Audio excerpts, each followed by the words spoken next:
8.3 का जो 4th number का जो क्वेश्चन है, 4th नंबर क्वेश्चन का जो 5th पार्ट है, मोस्ट वीवीआई क्वेश्चन, ये कई बार बोर्ड के पेपर में, प्री बोर्ड में, कंपार्टमेंटल में आप देखोगे तो ये घूमते फिरते भटकते हुए या इसी से रिलेटेड टॉपिक आपको हर जगह मिलता जुलता नजर आ जाएगा और वह क्वेश्चन पक्का है, 100% श्योर है, जो क्या होता है, टकराते जाता है। चलिए क्वेश्चन को देखते हैं। मोस्ट वीवीआई क्वेश्चन है। आप देखो कि यहाँ पर में दिया हुआ है कि रिलेशन में है, न्यूमरेटर में है cos a minus sine a plus 1 upon में cos a plus sine a minus 1 और RHS में क्या दिया हुआ है, cos a के। आप एक चीज को देखो कि यहाँ पे cos a के प्लस cot a दिया हुआ है, तो न्यूमरेटर को और डिनोमिनेटर को दोनों को अगर मुझे किससे डिवाइड करना होगा, साइन से डिवाइड करना होगा, तो मैं यह देख रहा हूं कि 1 upon sine theta equal to क्या होता है, कोसेक थीटा, या 1 upon sine A equal to क्या हो जाएगा, कोसेक ए। हम कह सकते हैं कि LHS और RHS, सॉरी LHS का न्यूमरेटर पार्ट्स और डिनोमिनेटर पार्ट्स, दोनों पार्ट्स को अगर हम साइन थीटा से क्या करें, डिवाइड कर दें, साइन थीटा से अगर मैं डिवाइड कर दूं तो आसानी से क्या हो जाएगा, हम क्वेश्चन को सोल्व करने की ओर बढ़ जाएंगे। चलिए वीवीआई क्वेश्चन है और LHS को हम देखते हैं। वीवीआई है, मैंने मार्क कर दिया है, आप ध्यान से देखना कि ये क्वेश्चन बेसिक के लिए भी और स्टैंडर्ड के लिए भी, 10th क्लास में बेसिक और स्टैंडर्ड दोनों के लिए क्या है, वेरी यूजफुल है, बहुत ही यूजफुल है, इसलिए आप ध्यान से देखा जाए। क्वेश्चन है कि cos a minus sine A plus 1 upon में cos a plus sine A minus 1। क्या करना है मुझे,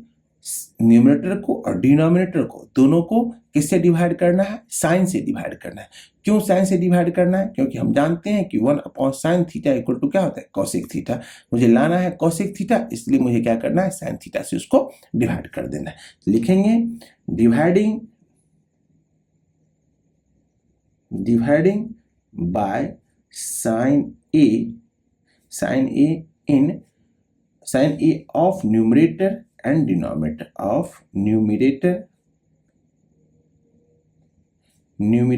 and denominator, numerator and denominator क्या होता है, आप देखो तो cos a अपॉन में क्या हो जाएगा, sin a minus sin a upon में sin a plus 1 upon sine A whole upon cos a upon में क्या हो जाएगा, साइन ए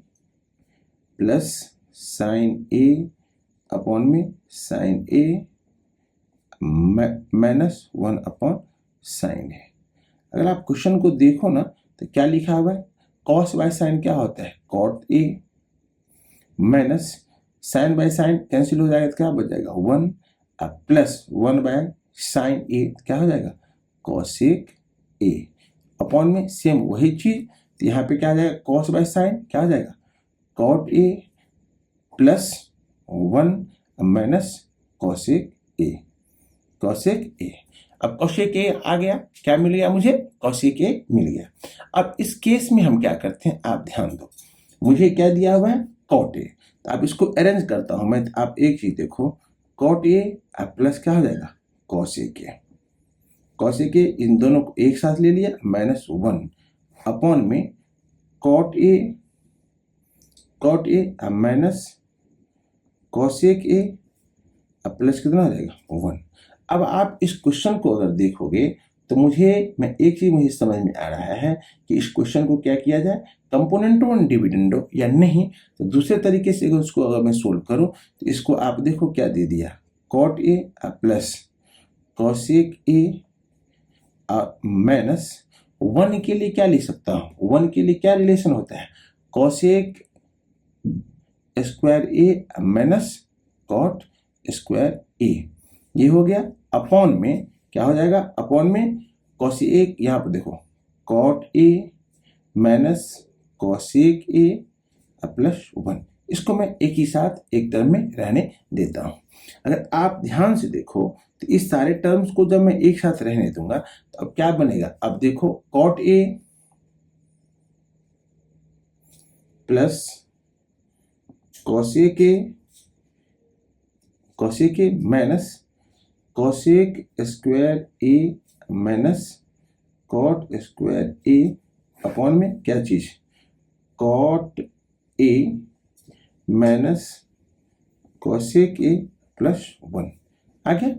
अब इसमें से कॉमन क्या निकलेगा, अगर मैं देख रहा हूं तो इसको मैं क्या ले सकता हूं, a plus B into A minus B. Simple form में, सरल फॉर्म में इसको सोल्व करने का मैं कोशिश 100% कर रहा हूं। आप लोग ध्यान से देखो, तो इसको क्या लिखेंगे, cot A plus cosec A, ठीक, माइनस इसको क्या ले सकता हूं आप देखो, तो cosec A plus cot A, एक टर्म, और दूसरा टर्म क्या हो जाएगा, cosec A minus cot A, है ना, अपॉन में क्या हो जाएगा, cot A minus cosec A plus 1। अब आप एक चीज देखोगे, तो एक चीज उसमें क्या होता है कि cosec A plus cot A, cosec A plus cot A दोनों टर्म में है, तो मैं क्या करूंगा, यहां से इसको cot A plus cosec A को क्या करूंगा, कॉमन ले लूंगा, तो बच क्या जाएगा मेरे पास 1, बच क्या जाएगा 1 माइनस, अब इसको जो ये यहाँ पे हो जाएगा तो क्या हो जाएगा, कॉसेक ए, और ये ब्रैकेट जब टूटाएगा माइनस से, तो माइनस माइनस प्लस क्या हो जाएगा, कॉट ए अपॉन में कितना हो जाएगा, cot A minus cosec A plus 1। अगर आप देखो तो ट्रिग्नोमेट्री में, अलजेब्रा में कुछ टर्म्स ऐसे होते हैं जो टर्म्स आगे पीछे तो होते हैं, लेकिन क्या होता है, अपनी साइन के अकॉर्डिंग ये आगे पीछे होते हैं। तो जब आप इसमें देखोगे तो एलएचएस में न्यूमरेटर में क्या दिया है, 1 माइनस कॉसेक ए, यहाँ भी क्या है, कॉसेक ए माइनस है, कॉट, इसको हम सिस्टमेटिक वे से मैं अगर अरेंज कर दूं तो और अच्छा होगा, लेकिन सिंपल वे में हम अगर मैं कहूं तो इसको भी मैं कैंसिल कर सकता हूं, क्योंकि cot A positive, cosec A negative, 1 positive, लेकिन न्यूमरेटर का दोनों टर्म किसके फॉर्म में है, मल्टीप्लाई के फॉर्म में है, इसलिए न्यूमरेटर का सेकंड पार्ट और डिनोमिनेटर दोनों क्या हो जाएगा, इजी वे में कैंसिल हो जाएगा। तो इसका आंसर क्या हो जाएगा, cot A plus cosec A, यही क्या बच जाएगा मेरा, जो मेरा RHS आ जाएगा। RHS भी क्या दिया हुआ है, cosec A plus cot A, तो हम क्या कह सकते हैं, therefore LHS equal to RHS proved, LHS equal to RHS क्या हो जाएगा, यह प्रूव्ड हो जाएगा। तो सिंपली में हम कह सकते हैं, इस क्वेश्चन को ध्यान रखना कि इस टाइप का जो क्वेश्चन होगा, अगर मानो सपोज दैट RHS में अगर कॉसेक की जगह सेक दे दिया, तब आप क्या करोगे, तो वो कॉस से डिवाइड कर देंगे, LHS के न्यूमरेटर और डिनोमिनेटर को कॉस से डिवाइड कर देंगे, तो कॉस से डिवाइड करने के बाद आसानी से क्या हो जाएगा, वह क्वेश्चन सोल्व हो जाएगा। तो इसलिए हम कह सकते हैं कि जो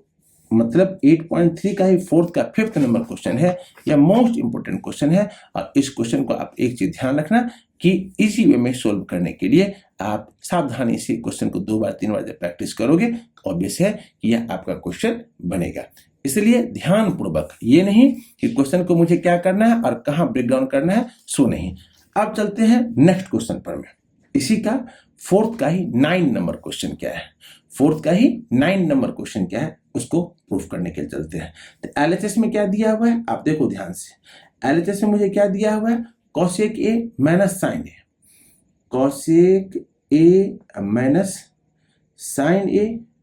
इंटू क्या हो जाएगा, सेक ए माइनस कॉस ए।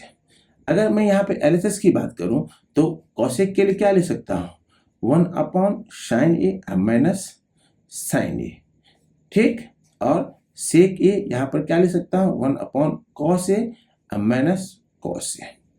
क्या हो जाएगा, कॉस ए। अगर आप देखो तो साइन ए और साइन ए का एलसीएम कितना आ जाएगा, 1 minus sine square A upon में क्या आ जाएगा, साइन ए इंटू नेक्स्ट दूसरा टर्म क्या आ जाएगा, 1 minus cos square A upon में क्या हो जाएगा, कॉस ए। अब देखो ध्यान से देखो, बहुत सारे बच्चे पूछते हैं कि सर यहाँ पर में कॉस स्क्वायर ए कैसे आया, तो जब आप कॉस ए का एलसीएम लोगे, ध्यान से देख लो, ये फ्रैक्शन के माइनस वाले टर्म पर में क्या करता है, डिपेंड करता है, इसलिए आपको ध्यान से देखना पड़ेगा। तो 1 और कॉस ए का एलसीएम क्या आ जाएगा, कॉस ए, कॉस ए से कॉस ए को डिवाइड करें तो क्वेश्चन कितना हो जाएगा 1, 1 को 1 से मल्टीप्लाई कर देंगे तो 1, माइनस 1 से डिवाइड करेंगे कॉस ए को क्या आ जाएगा कॉस ए, और कॉस ए को कॉस ए से मल्टीप्लाई करेंगे क्या आ जाएगा कॉस स्क्वायर ए। अब आप ध्यान से देखो, आइडेंटिटीज अगर आपको याद होगा तो 1 माइनस साइन स्क्वायर ए का फॉर्मूला क्या होता है, कॉस स्क्वायर ए अपॉन में क्या आ जाएगा sine A, into 1 minus sine square cos square A क्या हो जाएगा साइन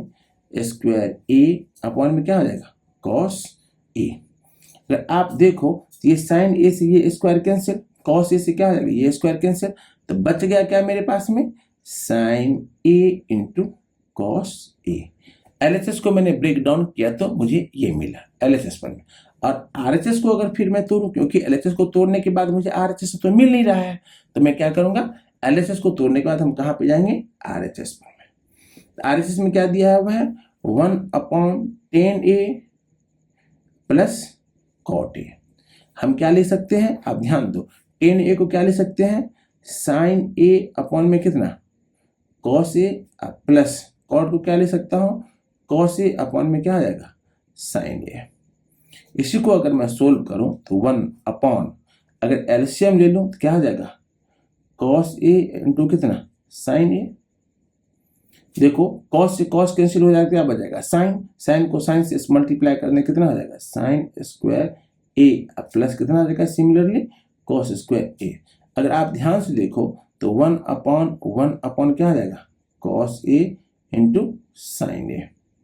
ये sine square A plus cos square A क्या हो जाएगा 1, sine square A plus cos square A क्या हो जाएगा 1। तो अब इसका डिनोमिनेटर जो है वो क्या हो जाएगा उसका रेसिप्रोकल हो जाएगा, तो क्या हो जाएगा cos A into sine A upon में 1 इक्वल टू क्या लिखा जाएगा cos A into sine A. Therefore हम कह सकते हैं कि देयरफॉर एलएचएस इक्वल टू क्या हो जाएगा आरएचएस प्रूव्ड,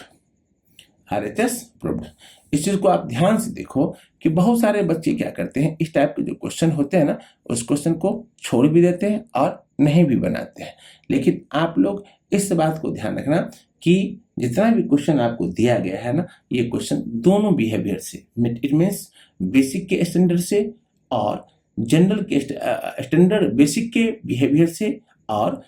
स्टैंडर्ड के बिहेवियर से दोनों लगभग इक्वल है। ये एनसीईआरटी का क्वेश्चन है, तो एनसीईआरटी बेसिकली क्या होता है बेसिक लेवल का जो मैथमेटिक्स होता है उसके लिए दिया होता है, और कुछ क्वेश्चंस ऐसे होते हैं जो क्या होता है स्टैंडर्ड लेवल के लिए होता है। लेकिन अभी तक मैंने क्या किया आपके एनसीईआरटी के सॉल्यूशन को दिया जो क्या है एक किसके स्टैंडर्ड तक है बेसिक स्टैंडर्ड, बेसिक लेवल तक का है। लेकिन अब मैं आपको डिफरेंट टाइप्स का क्वेश्चन जो अगले वीडियो में आपको दूंगा वह क्वेश्चन सारा का सारा सब स्टैंडर्ड लेवल के लिए है। ये बेसिक एक ये क्वेश्चन हम कह सकते हैं, तो बेसिकली ये बेसिक और स्टैंडर्ड दोनों लेवल के लिए है। लेकिन अब का जो आगे वाला वीडियो होगा उस वीडियो में आपको हम क्या देंगे स्टैंडर्ड लेवल का क्वेश्चन देंगे, जो क्वेश्चन मोस्ट प्रोबेबली पेपर में आता ही है, कई बार पेपर में स्ट्राइक किया है। इसलिए आप इस क्वेश्चन को आराम से देखना नेक्स्ट वीडियो में। और स्टैंडर्ड वाले क्वेश्चन कभी कभी होता है स्टैंडर्ड का क्वेश्चन बेसिक में भी दे देता है,